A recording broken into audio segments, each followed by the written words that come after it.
Hello दोस्तों, स्वागत है आप सबको अल्फ़ाबेट इंग्लिश चैनल पे। आज मैं आपके लिए लाया हूँ काइंड्स ऑफ कंजंक्शन।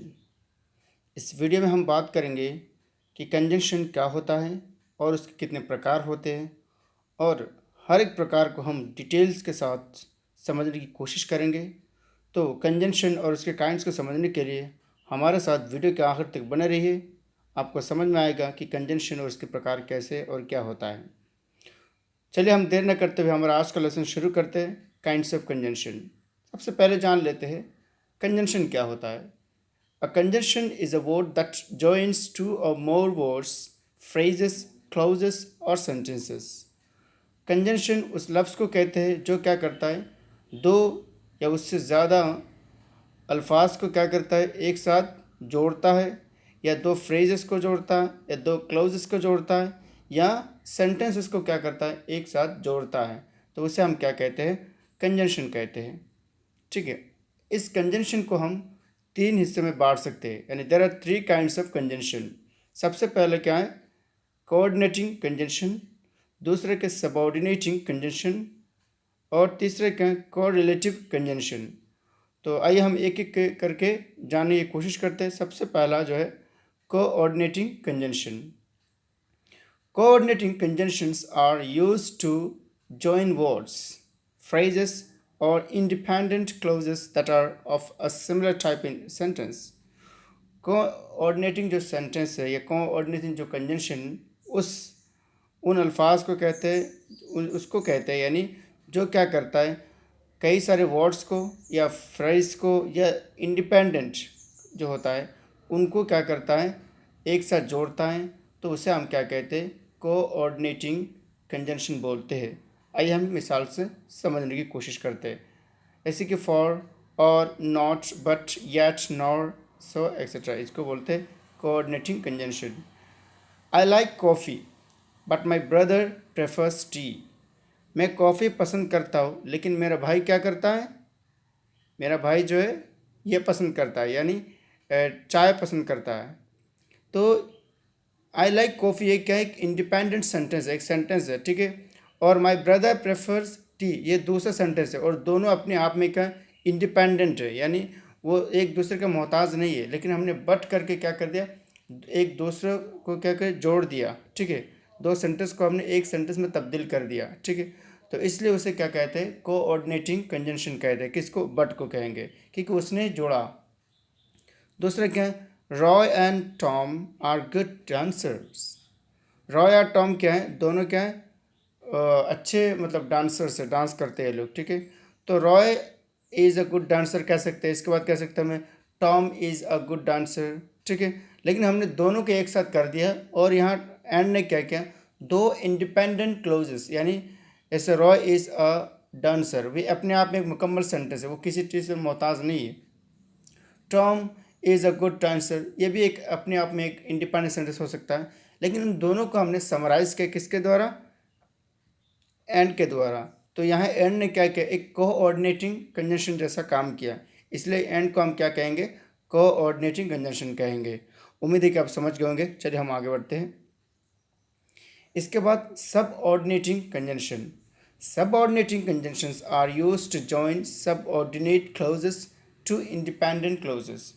सब ऑर्डिनेट कंजंक्शन उसको बोलता है जो क्या करता है, किसी सब ऑर्डिनेट क्लोज को क्या करता है, इंडिपेंडेंट क्लोज के साथ जोड़ता है। यानी एक ऐसे सेंटेंस को जो खुद इंडिपेंडेंट नहीं है और दूसरा के इंडिपेंडेंट सेंटेंस है, दोनों को जोड़ता है। तो इसलिए हम क्या कहेंगे, सब ऑर्डिनेटिंग क्लोज यानी कंजंक्शन कहेंगे। जैसे कि after, as, although, before, because, if, how, once, since, etcetera etcetera, ये सब क्या है, सब ऑर्डिनेटिंग कंजंक्शन के मिसाल है। आइए हम एक मिसाल से समझते हैं। I will by you a new car if you pass the examination, ठीक है। I will by U A car ये क्या है, एक इंडिपेंडेंट सेंटेंस है, यानी अपने आप में क्या है, मुकम्मल है, वो किसी दूसरे का मोहताज नहीं है। लेकिन if you pass the exam, अगर तुम इम्तिहान पास हो, तो यहाँ जो है इफ़ यू, तो यहाँ क्या है, एक वो क्या है, इंडिपेंडेंट नहीं, वो सब ऑर्डिनेटेड, यानी ये सेंटेंस जो है दूसरे के साथ मोहताज है। तो एक इंडिपेंडेंट हुआ और दूसरे क्या, एक डिपेंडेंट क्लोजेस हो जिसको हम सब ऑर्डिनेट क्लोज बोलते हैं यानी एक सेंटेंस जब दूसरे सेंटेंस पर मोहताज होता है। अगर हम कह देंगे सिर्फ if you pass the exam, अगर आप एग्ज़ाम पास होंगे तो इसका मतलब यानी कोई तो बात बाकी रह गया, ठीक है। जब पहला सेंटेंस जो है पूरा इंडिपेंडेंट है और दूसरे क्या नहीं है, डिपेंडेंट है, इंडिपेंडेंट नहीं है, जब इन दोनों को जोड़ता है कोई कंजंक्शन तो उसे हम क्या कहेंगे, सब ऑर्डिनेटिंग कंजंक्शन कहेंगे। जैसे इफ़ यहाँ क्या किया, सब ऑर्डिनेटिंग के जैसा काम किया। इस तरह एज दो, इस तरह हम सेंटेंस में उसे इस्तेमाल कर सकते हैं, ठीक है। एक एग्जांपल अब मैं अपने से बताऊँ, जैसे कि आप अगर कहेंगे जैसे I will go before you, ठीक है। इसका मतलब क्या होता है, I will go before you. अगर हम नॉर्मल कह दें बिफोर यू तो इसका मतलब कुछ नहीं हुआ, ठीक है। यानी आपसे पहले, क्या आपसे पहले, यानी यू के जो एक मुकम्मल बात पूरी नहीं होती, यानी पहले वाले सेंटेंस यानी जो इंडिपेंडेंट है वो उसको क्या करता है, पूरा करता है। यानी बिफोर यू ये क्या डिपेंडेंट है पिछले वाले सेंटेंस पे है, लेकिन पहले वाला नहीं है। तो जब एक इंडिपेंडेंट और डिपेंडेंट क्लॉज दोनों को एक साथ मिलाता है जो कंजंक्शन, उसे हम क्या कहते हैं, सब ऑर्डिनेटिंग कंजंक्शन कहते हैं। उम्मीद है कि आप समझ गए होंगे। चलिए हम आगे बढ़ते हैं। यह हमारा आखिरी जो है correlative conjunction. Correlative conjunction are used to join equal sentence elements together. Correlative conjunction उसे कहते हैं जब इक्वल सेंटेंस को क्या करता है, एक साथ जोड़ता है। दोनों सेंटेंस एक ही है, ठीक है, लेकिन दोनों को जोड़ देता है, समराइज कर लेता है। कुछ ऐसे प्रीपोजिशंस आ जाता है या कुछ ऐसे जोड़ने वाले कंजंक्शन आ जाता है, तो उसे हम क्या कहेंगे, कोरिलेटिव कंजंक्शन कहेंगे। जैसे इधर राम और Rahim will go to market. Ram या रहीम दोनों में से क्या कोई एक तो मार्केट जाएगा, ठीक है। हम ये कह सकते हैं Ram will go to market, फिर कह सकते हैं Rahim will go to market, तो दोनों एक ही तरह का सेंटेंस है। तो इस दोनों को हमने समराइज़ किया और कहा कि राम या तो शाम मार्केट जाएगा, ठीक है।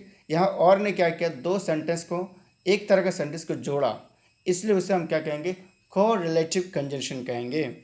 और एक मिसाल समझते हैं, I like neither John not Tom, ठीक है। मैं ना तो जॉन को पसंद करता हूँ और ना तो टॉम को पसंद करता हूँ।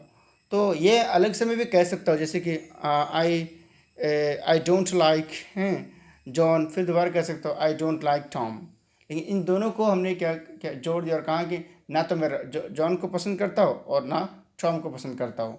यानी दो सेंटेंस को, सिमिलर सेंटेंस जो एक ही तरह का है, उन दोनों को हमने एक कर दिया, किसके द्वारा, नॉर और नीदर और नॉर के द्वारा, ठीक है। इस तरह के जो कंजंक्शन होते हैं उसे हम क्या कहते हैं, कोरिलेटिव कंजंक्शन कहते हैं। जैसे नॉर हो सकता है, बोथ हो सकता है, जैसे both of you can go, ठीक है। हम ऐसे भी कह सकते हैं यू कैन गो, ठीक है, फिर दूसरों को कह सकते हैं यू कैन गो, लेकिन हमने दोनों को एक साथ कहना है, तो इसलिए हमने क्या कह दिया, both of you can go. दो सेंटेंस को एक साथ उसने जोड़ दिया, यानी समराइज कर दिया, छोटा कर दिया, तो उसे हम क्या कहते हैं, कोरिलेटिव कंजंक्शन कहते हैं। उम्मीद है कि समझ गए होंगे कि कोरिलेटिव कंजंक्शन क्या होता है। तो ये था हमारा आज का लेसन, यानी काइंड्स ऑफ कंजंक्शन। अगर आपको हमारा वीडियो पसंद आए तो सब्सक्राइब कीजिए, लाइक कीजिए और शेयर कीजिए। Thanks for watching. और आप हमारे साथ बने रहिए और लाइक और शेयर करते रहिए। अगर आपको पसंद आए तो हमें मोटिवेशन मिलेगा, और अगर मोटिवेशन मिले तो हम आपके लिए और भी वीडियोस लाएंगे, ठीक है। अगले मर्तबा हम इसके बाद लाएंगे कि काइंड्स ऑफ सेंटेंस क्या होता है, उसके लिए तैयार रहिए। यानी जैसे सिंपल सेंटेंस, कंपाउंड सेंटेंस और कॉम्प्लेक्स सेंटेंस, इस पर हम बात करेंगे हमारे अगले वीडियो में। तब तक आप इंतज़ार करते रहिए। Thank you, bye bye, see you again.